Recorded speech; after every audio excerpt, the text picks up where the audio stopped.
With all the stuff that's going on lately with DOGE and Elon Musk and everything else, all the lawsuits that are flying around by whiny little bureaucrats is like, what? You want me to tell you what I did last week in 5 bullet points?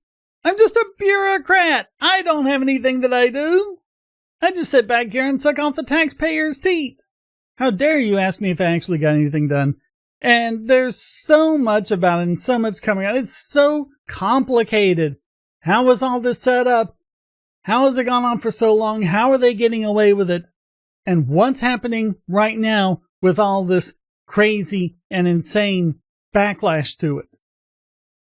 Well, Jeffrey Tucker, I think y'all know who Jeffrey Tucker is, my regular viewers at least. He did a really good job of explaining this on X. Much better than I've seen of anyone else, so I thought we'd go over it. And he writes, I'm concerned that many people do not understand the historical and institutional context in which the DOGE labor reforms are unfolding. They look at this as if these are some random, chaotic, arbitrary, strange, and even cruel measures to impose on a devoted civil service. The reality is very different, and I'm not even sure that Elon entirely understands this. For more than a century, dating back to 1883, the civil service has grown and grown without check from the elected branch, either the presidency or the legislatures. They've ballooned from a few to 450 or so. That's like if you created one new agency for every year in American history, you would not get up to 450. Would you get half that? You get half that. You get past half that. So not quite 2 per year. But considering that most of this was in the 20th century, yeah, it's a lot more than 1 per year. The bloat and absurdities have grown too. And get this, no one has ever known what to do about it. Not Coolidge, not Hoover, not Nixon, not Reagan, not Clinton, not Bush, not Obama, no one. No president has been able to crack this nut. And maybe some of them just didn't want to because they were in on the grift. The only reforms ever to have made it through are those that make the administrative state bigger, never smaller. Countless cabinet secretaries have come and gone, always with the intention of making a change, but leaving saddened, demoralized, outwitted, outgunned, and ultimately devoured. No president has seriously taken on this problem because they simply did not know how. The unions are powerful. The intimidation from the deep institutional knowledge is overwhelming. The fear of the media has been powerful, and every single president comes to power vaguely feeling threatened by the intelligence agencies. The industries that have captured every single agency were also far too powerful to unseat or control. This combination of institutional inertia has blocked serious reform for a full century. No one has dared. No one has even had a theory or strategy about what to do about this problem. It had become so terrible that most people in politics have simply surrendered. Like homeowners who know there are rats in the basement and bats in the attic, but long ago gave up trying to fix the issue. All this time, the American people have felt themselves ever more oppressed, weighed upon, taxed and regulated, spied upon, browbeaten, and otherwise overwhelmed. Voting never made any difference because the politicians no longer controlled the system. The bureaucracies ruled all. The Biden years underscored the point. We didn't even need a conscience and present executive. We only needed a figurehead to pretend to be president, just like the Soviet premiers in the old days. The institutions ran everything, and the people controlled nothing. How to deal with this? Trump alone figured it out in his last term. He simply took charge of the agencies in a limited way, and most of this was like his last year in office, when you finally started seeing some things like a better Middle East policy, things like that. There were screams of horror and plots galore. They performed a long stream of clever schemes to destroy him and show him who is boss, which is not the democratically elected president, but the forces behind the scenes.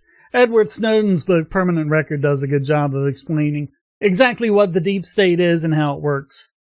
And it can actually be hard to fight because it's kind of decentralized. because you've got all these different employees in all of these agencies. Only some of it is them like conspiring together or having a union represent them or something like that. The rest is the standalone effect, which can be very powerful.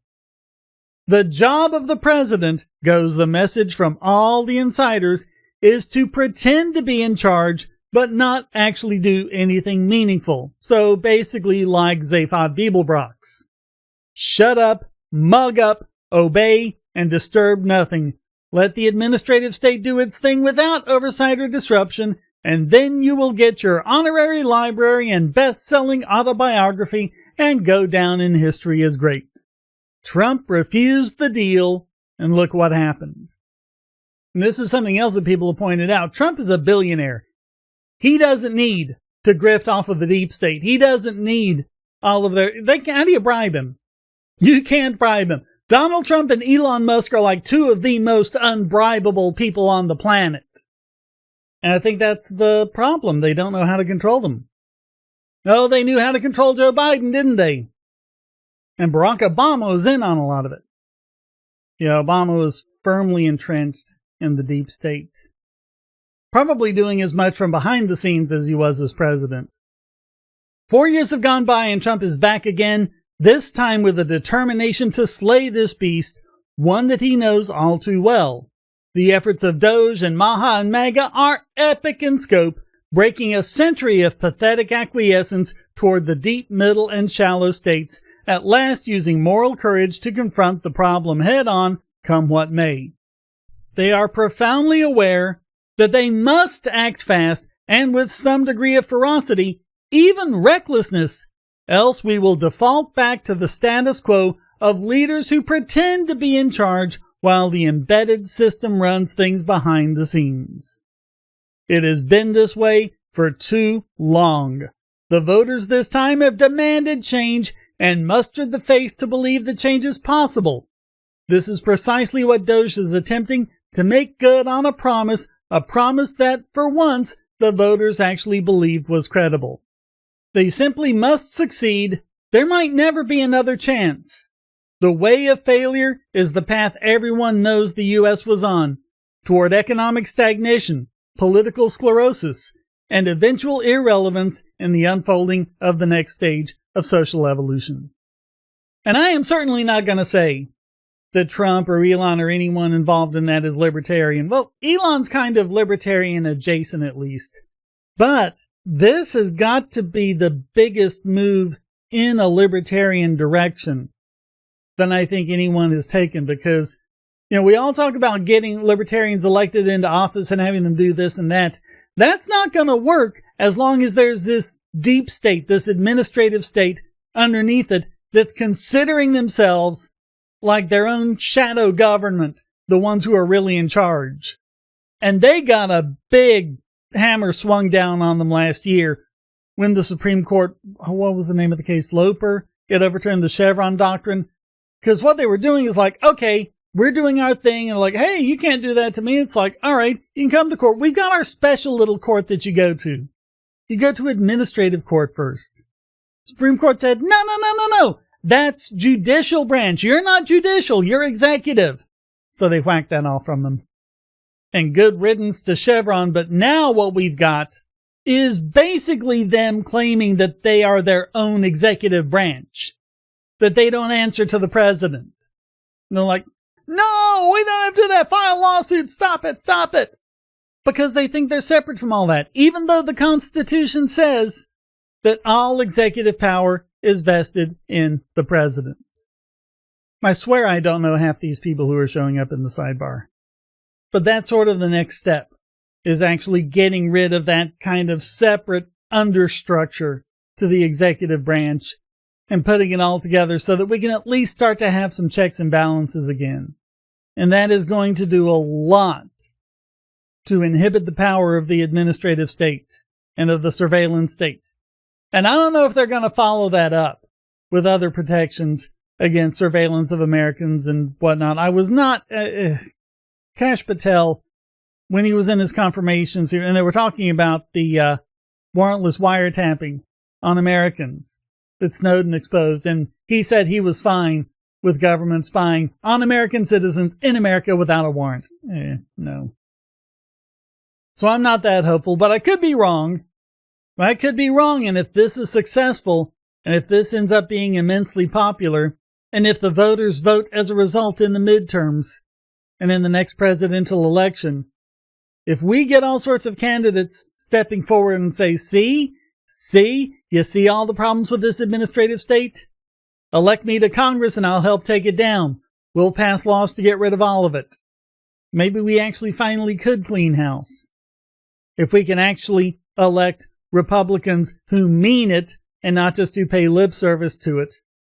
And if we can actually get the Democratic Party to see that this is not in their best interest after all, that they're being manipulated by the DNC behind the scenes, and that they're being manipulated by the labor unions to make them reject their party leadership. This could happen. I'm not saying I think it's likely, but I'm saying that if anything like that ever could happen, this is the first step. And that step is being taken. And I think it's good to recognize that. And I don't know what the next few years are going to bring, but hopefully it's a lot more of this. Thank you so very much for watching. Comments for the Common God, shares for the Share Throne. Please hit like, subscribe, and the bell. And of course, donate.bogosity.tv to keep me doing what I do. One-time payments or become a subscriber and get these videos early and ad-free. Thank you so very much. Until next time, stay strong and be free.